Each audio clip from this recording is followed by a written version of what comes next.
Welcome to the Higher Ed Athletics Podcast. Today, I'm joined by Michael Kelly, Vice President of Athletics at University of South Florida. Michael, thanks for being on the podcast. Hey, thank you so much for having us. Well, before we get going, I have to say I first knew I wanted to get you on here, and the podcast is really for my dissertation. I'm collecting all of these for my doctorate program, and I'm a big fan of Brian Blair, and I had just finished reading The Ride of a Lifetime. And then you both put out your book review podcast interview on that book on ADU. And Brian is really good for book recommendations. He's been we trade book recommendations back and forth. And so that was a good one. And I like that you had a taste in biography books, as it sounds like. So at the end, we'll have to end it with a book recommendation or if you've had a chance to read anything recently to share. But just really appreciate you being on here. I actually vacation in Redington Beach, so not too far from Tampa. I've been going there for several years now, and my wife's folks and her grandparents always had a house there. The first thing I did, though, that night we got there, I had an awesome rental van and minivan, and that night, kids went to sleep. I jumped on the highway and checked out USF. I like checking out these college campuses when I'm on the road. Just a beautiful campus. And so I'm excited to learn more about it and kind of expose it a little bit more to the audience. So thanks for being here. Well, great. I appreciate you coming to check out our campus, and glad you vacation in an awesome area like the Tampa Bay area. And if you're a fan of Brian Blair, then we're going to get along just fine, because I'm a huge fan of his and awfully excited about his recent opportunity joining the AD ranks. So he'll do a great job. At Toledo hit it out of the park there for sure. Well, so for USF, started athletics just in 1965. I was thinking, man, that's like how old my dad is, as far as it just seems like he's not that old, and your athletic department's really not that old. So several institutions I've had people on the podcast, whether it's University of Cincinnati or some of these smaller institutions that the brand is getting a lot of momentum in FBS, but still much younger than the established brands that have had colleges and college athletics simultaneously for generations. And so at what point, if ever, do you think the giving levels or maybe brand power of younger institutions, athletic departments will catch up? And I'm kind of wondering if the new technology of whatever kind of financial technology is out there is new with younger population, if that's going to be an advantage for institutions like yours. Well, that's a really good question. And obviously there are many institutions that have a much longer shelf life than the University of South Florida that, maybe have bigger brands and obviously have longer traditions of and generations of giving, but it's just because they've been older. So whether you can ever completely close that revenue or giving gap is hard to tell, because there's some cases a couple hundred years head start. Even Cincinnati's been playing football 100 years longer than we have. But obviously, when you're in a league like ours with schools that are making major investments in their athletic departments, making major strides as academic institutions, it's still encouraging and still exciting to see that the kind of strides that we and many of our peers have made. I do think your comment on the digital realities of today, whether it's because of social media, because of the ability to stream our games, to do so many things in a creative way, certainly does allow for somewhat of an equalization as it relates to storytelling and sharing information about your product. And so that's something that I think we have been able to close the gap on. Many will continue to be able to do so. And, but the realities of some of the economic inequities are real. And obviously we're working very hard as a relatively young athletic department to continue to invest more and more every year, and to try to get more fans on board that are willing and excited to help us, because it's pretty well proven that the amount of investment made in athletic departments are somewhat correlative to success. And that's not only on the field, but in terms of what you can provide your student athletes from an experience standpoint. So we're proud of what we've done over the 25 years in which we've had football. We're proud of what we've accomplished as an athletic department since 1965, but more to come, and we're excited about making our program as good as it can possibly be. Yeah, I got to learn more about Bitcoin because I would be curious if any schools in general, especially athletic departments, have allowed any donations of Bitcoin or things like that. It'd just be interesting to see how that kind of happens in the future. If I asked you to name an advantage or two of leading a younger athletic department, you've obviously been at different places as far as different careers in sports world, not necessarily in just college athletics, but in professional sports and professional sporting events like Super Bowls. So what is an advantage when you are younger as an institution's athletic department? I think one institution, I've only obviously been in this particular role here at USF for a little under 4 years, and with some of the things I think we're positioning for, and where we're going in the future, I think one of the greatest strengths is that of having the ability to be nimble, and what I mean by that is, I think sometimes one of the most dangerous things you can say is we've always done things that way, and whether that holds true in academics or in business or whatever. In our case, we don't have. Again, while there are many advantages to the 100-year brand and the 200-year brand, there's also tradition and potentially in some cases bureaucracy and other things that go with that. And in our case, we're excited to kind of learn with the times, be able to position and adjust ourselves for what what I think is a very important time in the history of college athletics in terms of what's happening now with the ever increasing empowerment of student athletes and how can we pivot on that? And so hopefully with what we learn, what we take in with the staff and student athletes we have now can take advantage of that. But I think ultimately what it does is it helps just lead to the culture that we will establish here. And that is one that, you have an opportunity when you're young to use it as a strength and to use that as a mindset that as opposed to maybe being the next one that accomplished this or that at a certain institution, you're one that has an opportunity to really set the standard here and somewhat make the mold as we talk about kind of build tradition here, one champion at a time. So I think we have attracted and recruited and retained and developed staff and student athletes that kind of have that mindset. And I think if we continue that together and work together as a team, that's what's going to lead to success for USF athletics. It's almost like I've heard that I didn't know any better about being younger, and you just got to try things and see how it works. So I guess you get the benefit of youth is not as an individual, but as an athletic department too, is you get to try new things and you can be innovative because you kind of have to be. Speaking of doing things differently, I was obviously, since I run a podcast, I'm also on SoundCloud. Full Speed Ahead. It's a podcast you host for the athletic department. There've been a few athletic directors that have actually started podcasts, but you've been, I think, one of the only consistent ones, and you've hit the 50 episode threshold. Higher Ed Athletics is just a few away from the 50 D1 ADs and presidents podcast. So I know how much work goes into 50 interviews. And so I'm just curious your reasoning behind it. The podcast, how it's been received by different stakeholders on campus, on or off campus in your community and in your university. And then what startup advice would you give current or future athletic directors that might think this might be a good medium, I guess, to keep everyone updated?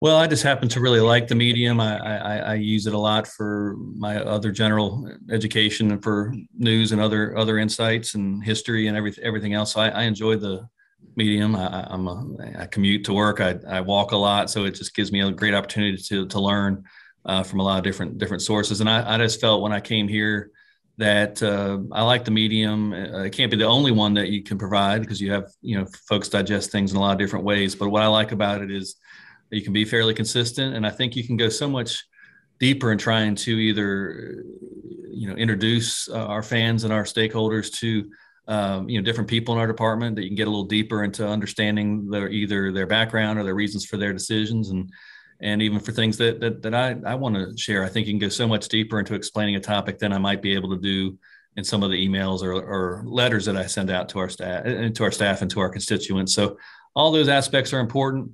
I just think you can go a little bit deeper, and I hope that our listeners enjoy it, because I think it does allow more authenticity and as I said, to just explain a lot more as to what's going into things from our perspective. And I think once people listen to that, they come away with just a greater level of knowledge than you might expect or might get from a quick tweet.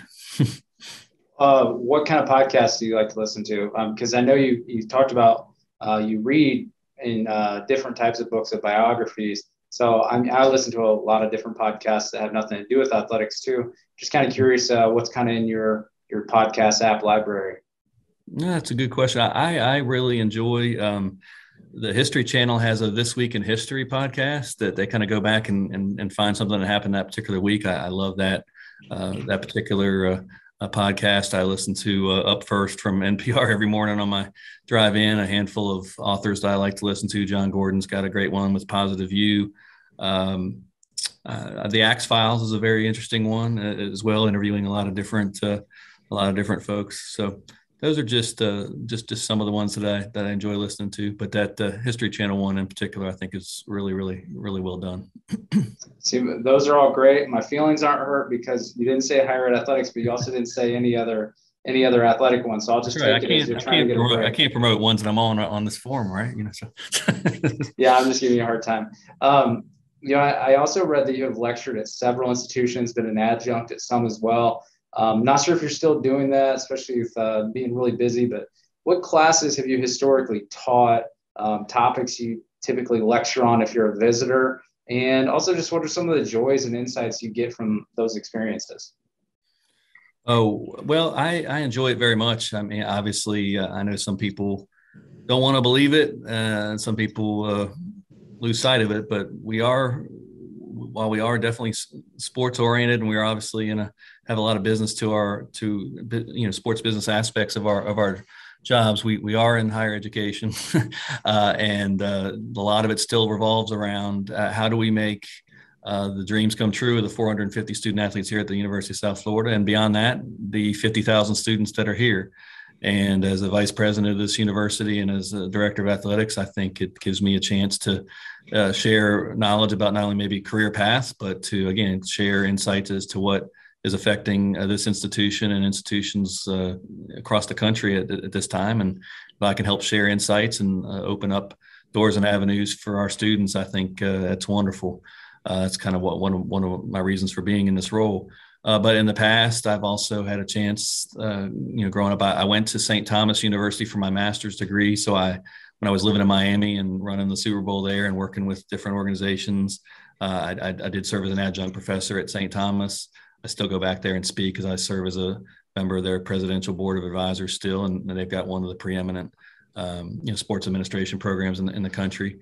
When I was here at my earlier stint in Tampa Bay area, when I was running the Final Four and the Super Bowl here and working here at USF as an associate AD, during that time frame, I also served as an adjunct professor at the University of Tampa, who has a strong sport management program as well. That was at a time when USF didn't have one, and now since then we have a very prominent program with the Vinnick School of Sports and Entertainment Management here, with a graduate program at the University of South Florida. And I do have kind of a, assistant professorship there that I can draw on whenever necessary. But for the most part, I just find an opportunity to go speak to a handful of the classes when the professors would like me to. So some of them deal with analytics, some of them more deal with negotiation and persuasion. A lot of it deals with kind of more just surveys and current topics within collegiate administration. But as you alluded to, also, I had an unusual path to this chair from what many do, that I certainly had stints in college athletic departments at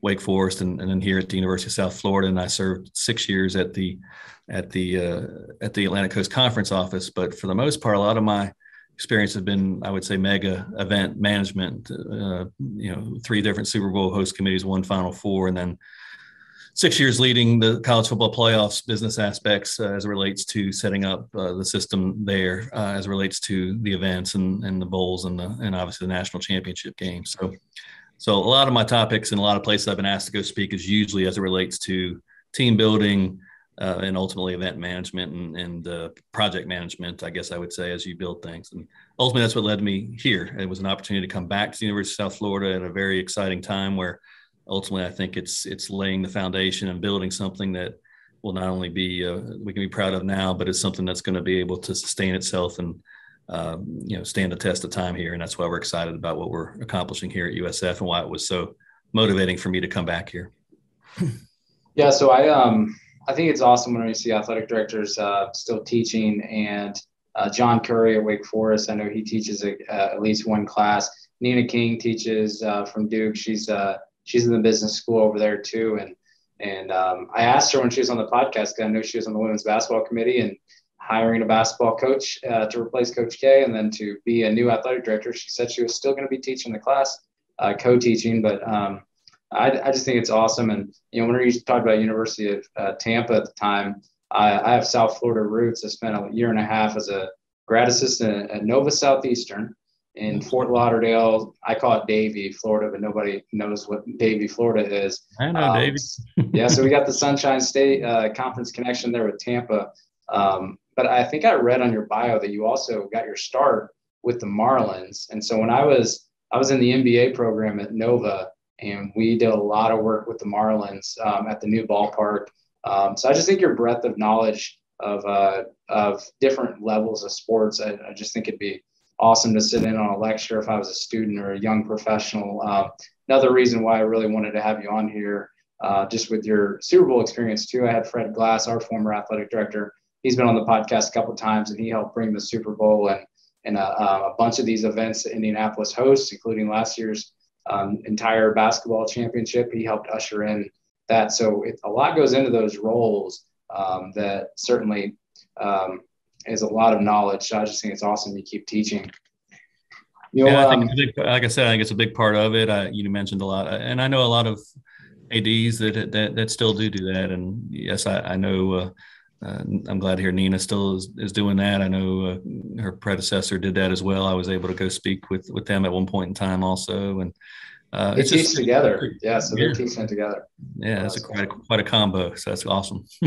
But I like that. I like to see, and even beyond more traditional academic loads, I think that between the Lead One organization, which is all the ADs at the FBS level, and then obviously the NACDA organization and all the affiliate organizations throughout that have also been great to see.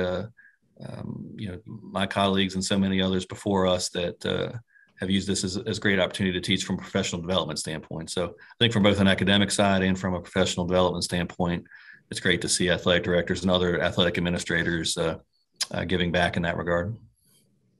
Yeah, it's definitely a lot of work to add to your plate, but I imagine it can be a good release too to be able to just talk to young people and be in that different role where you're learning from them too. And let's keep it with it is the Higher Ed Athletics podcast. We'll keep it another kind of the academic side of the house. Higher education and college athletics going through major changes in the last few years.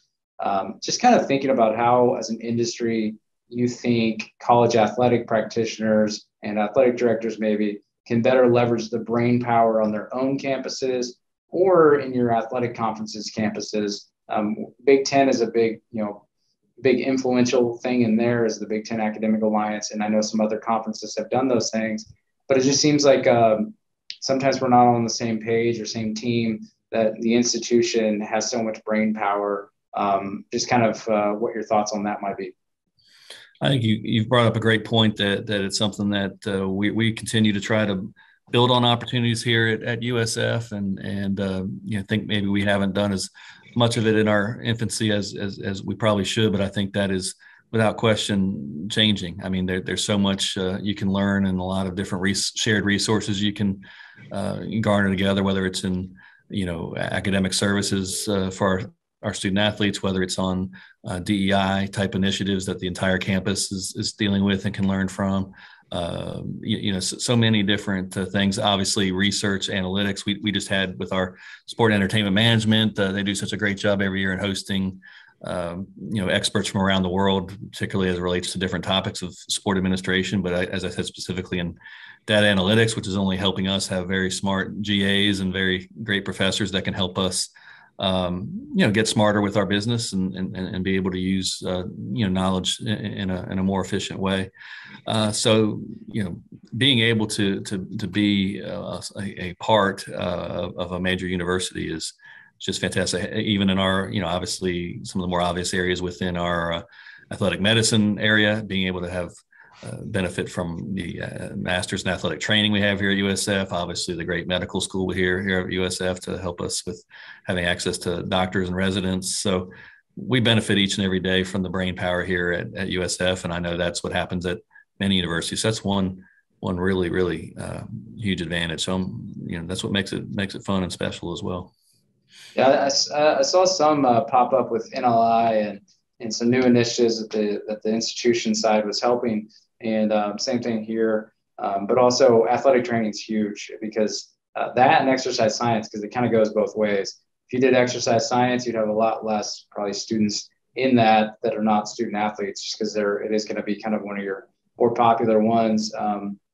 I say another area where collaboration takes place too is even with our College of Education. How do you find ways with the Go Teach initiative that like the College Football Playoff has helped promote and establish? That's where there's such a shortage of teachers around the country that if we can, and I think that young men and women that have been student athletes can provide a lot of extra insight into leading our younger folks. So helping lead that pipeline is really, really important. And then even as you mentioned, I hadn't thought about the NIL aspects of things. We have been able to collaborate with different professors, be able to come into whether it's brand building, brand awareness, marketing skills, different things that some of our high profile professors can come in and share their insights with our student athletes. So just so many different ways and probably more than ever. And maybe the pandemic helped this. I know you always have to learn and figure out what you can, but I think because of technology, like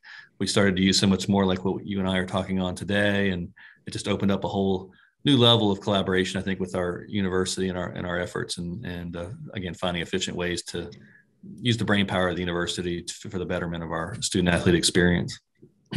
I will say, I was using Zoom for the podcast before the pandemic happened, but it sure made it a lot easier to get guests to get on a Zoom call and understand how it works, because that was a little bit of a challenge. It's a lot easier to record a podcast with a Zoom. You can kind of go off of each other's facial reactions and things like that too. And then you got video out of it. So it's definitely one of the things that's improved communication wise. I've connected with a lot of faculty from other universities because we use this technology now too. So those are great thoughts that hopefully people need to be thinking about what kind of brain power we have on this campus whenever they get a problem, and your conference. I mean, we've seen a lot of conference partnerships pop up and communication with COVID too. I think will only help that.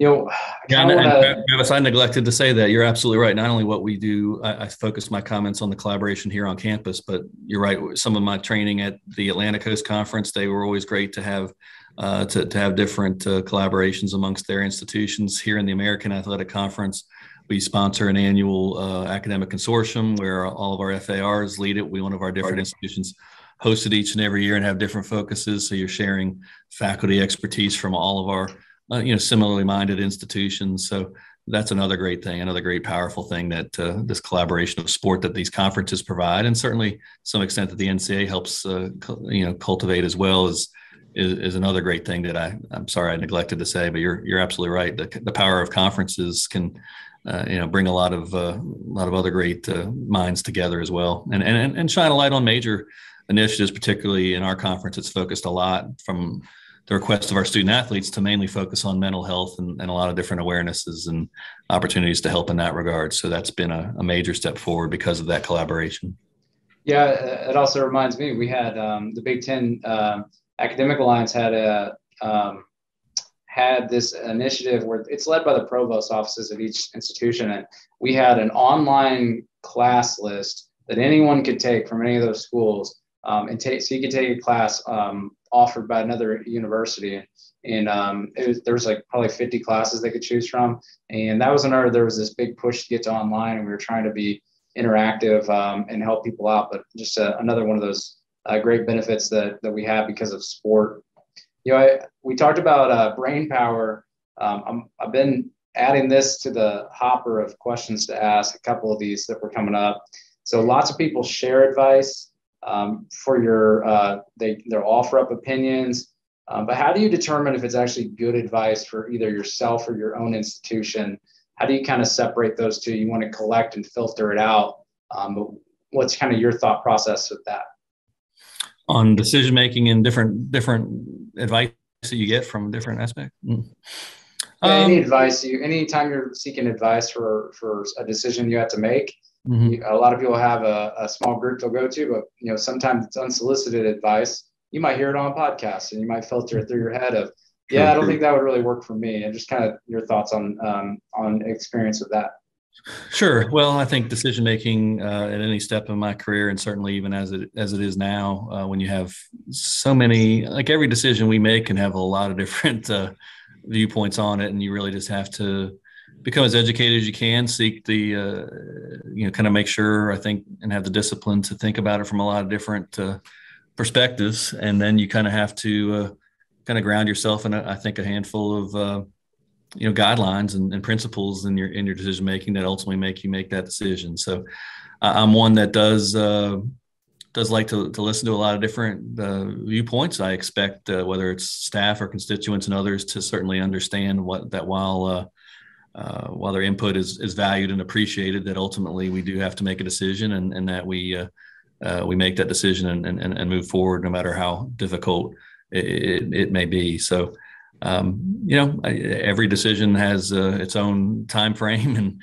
you get the best information and advice you can in that time frame from advice that you value, and you move forward. So sometimes I think if you don't do that, then you can make too hasty of a decision. But again, and then ultimately when you make it, you have to stand by it and own it. But that's kind of what the responsibility of leadership is. Once you make it, you move forward and trust yourself that you made the best of decisions for all the right reasons.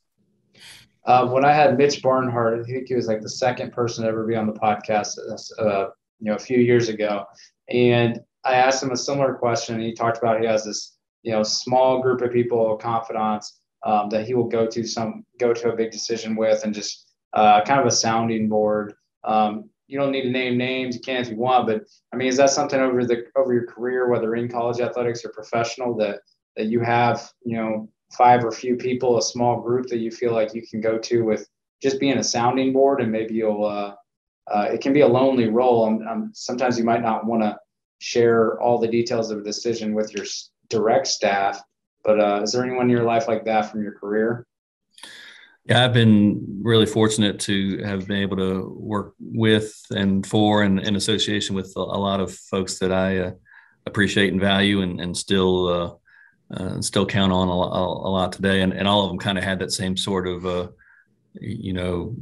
approach to making sure they got insights and advice from folks. So obviously sometimes you can't wait too long and have paralysis by analysis, but having the time to be able to, to me, that's part of why you develop a network. That's part of why you have been through the career, and that's what experience adds, not just what you've been through and what you've experienced, but if you can tap into knowledge and insights of folks from a lot of different areas, I think that adds great value. So yes, there's without question, whether it's different coaches, different administrators, different people in different lines of business that I could call on for any given decision. That's a big deal. You can't be expert in everything, so you got to kind of count on. That's why you hope you build your staff with smarter people than you that know a lot more about certain areas, and you try to do that with your network as well. So whether that's donors, professors, other administrators, near and far, hey, that's part of it too, because ultimately you're judged on your decisions. So wherever you can get your help from and feel confident in your decision, and that's what you need to do. Well, another question I've been adding for this round of interviews is just what has been one of your biggest failures? And it can be personal, but I feel like most people are probably going to choose a career one, which are blend in so closely anyways. What's been one of your biggest failures that you've overcome, and what did you learn about yourself because of it? Let's see. Well, I think it was, while it was more of a huge challenge than necessarily a failure, I'd say. But one of what I think was one of the hardest things that I've gone through from a professional standpoint was conducting the Super Bowl in Jacksonville, one of the certainly the smallest city to ever host that major event, and just learning and realizing all the different um, things that went into that, because the main shortfall was having too few of hotels to meet the bid obligations, and hence we had to charter 11 different cruise ships to come into the St. John's River, and just just learning all the different things that went into that, which it was the first Super Bowl after 9/11. Obviously, all the security parameters that went in behind the logistics of those ships.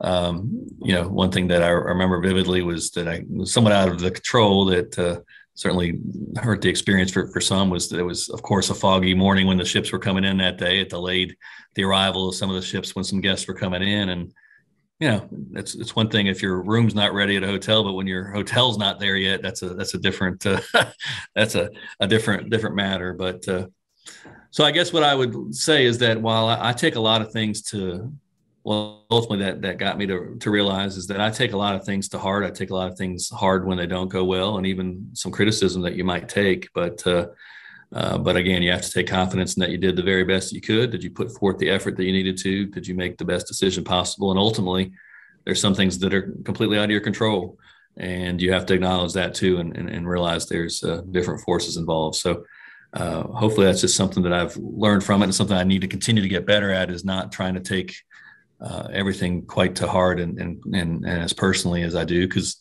we all have a tendency to want to please as many people as you can, but you can't please everybody all the time. There's no question about that. Well, so a few years ago, our football team made it to the Tax Slayer Gator Bowl, and it was shortly after I started working here, and I did the eligibility, so I was getting the bowl eligibility done, and then got down to the stadium as quick as I could. They had just finished renovations, I think, the year before. I don't think the pools were in yet, that the Jaguars. I thought it was just an amazing stadium. You didn't have that luxury of all those upgrades probably for the Super Bowl, but I got to ask a follow-up on the ships. I mean, whose idea was to bring the ships in? Because that's like next level creative. Yeah, I have to give a lot of that credit, and that was done before I got there. I got hired to execute it, but the brains behind the bid were pretty much Wayne Weaver and Tom Petway and Peter Rummel, who were, obviously Mr. Weaver owned the Jaguars at the time, and the other two are major business executives in the city of Jacksonville at the time, and they were the ones that ultimately made the pitch to at the time Commissioner Tagliabue and others that said, "Hey, we can make this work." And to their credit, they did make it work. It worked, and it kind of became the Super Bowl in the River, and made it happen. Was it the easiest thing and the best one ever because of it? No, but it was their creative genius that made that possible for Jacksonville and made it happen.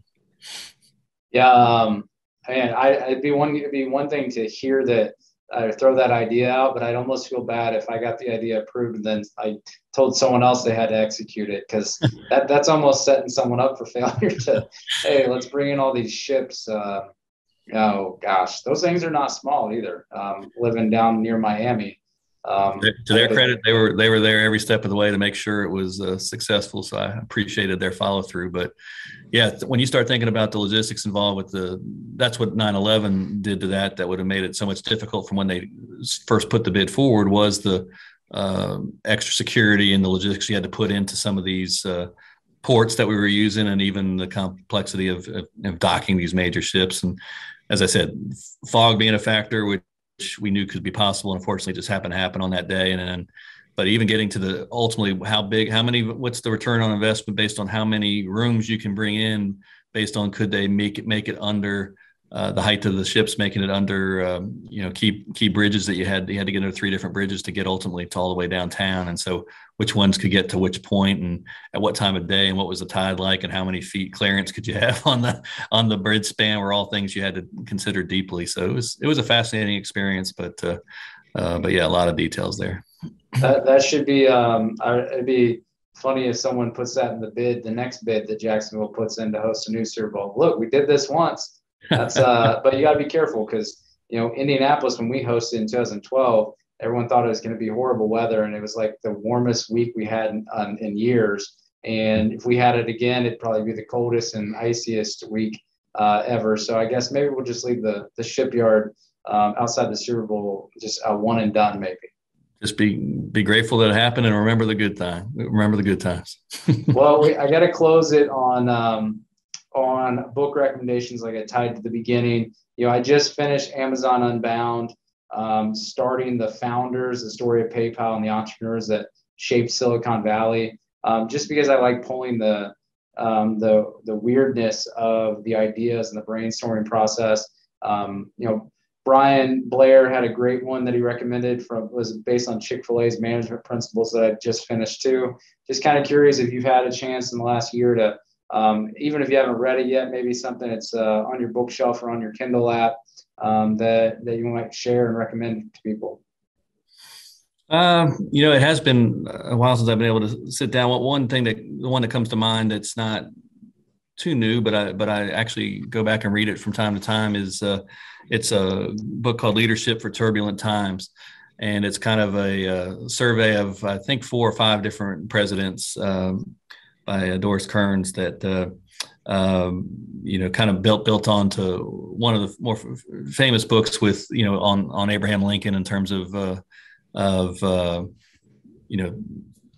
kind of a team of rivals, if you will, the way the cabinet was assembled with his cabinet was assembled with folks that he had just beaten in the election or were enemies before, but his thoughts, similar to what we talked about before with decision making, wanted to have all input in all aspects of things being considered. So in this particular book, I think, especially with what we've all been through in the pandemic and things lately, it has Teddy Roosevelt, Lyndon Johnson. It's just a great profile, and that's why I kind of like any and all biographies, quite frankly, because I just kind of like to understand the circumstances and the situations that they were all in, because that's a huge part of decision making too. The time and place and context are all really important matters that at least maybe you take a little bit away of why they do that, how come, would that make sense to what you did, and so that's why I find biographies and leadership in crisis type modes to be particularly interesting to me, because while obviously not dealing with world leadership issues, if you will, but I do think the same type of principles you can learn from, and I just like the opportunity to learn from people's lives. That's a great recommendation. I'll end it with 2 of my own that I didn't plan on doing, but I must say The Hardest Job in the World, and now it's Sean. Now I forget the last name, but it's The Hardest Job in the World. It's talking about the American presidency. So you mentioned some presidents, you might actually like that. But basically, like how we got to this system in place and how we need to change, because the original plan to the presidency probably wouldn't fit today's world. And then the other one is I read it several years ago by Beth Comstock called Imagine It Forward. It's actually sitting on my desk. It's courage, creativity, and the power of change. And it was about, she was, helping run GE, General Electric, with Jack Welch. And it was really business money. And then they had to basically change the entire company. And, a theme there of those 2 books that I'd recommend to people that are not in the position I am, that are in at senior level athletic levels. I would say those 2 books are both about significant change to industry and policy, and that's pretty much the crux of college athletics and higher education right now. So those are 2 that I would definitely recommend: Imagine It Forward and The Hardest Job in the World. Michael Kelly, Vice President of Athletics, USF Bulls, thanks so much for being on the Higher Ed Athletics podcast. It's been my pleasure, Travis. Thank you so much.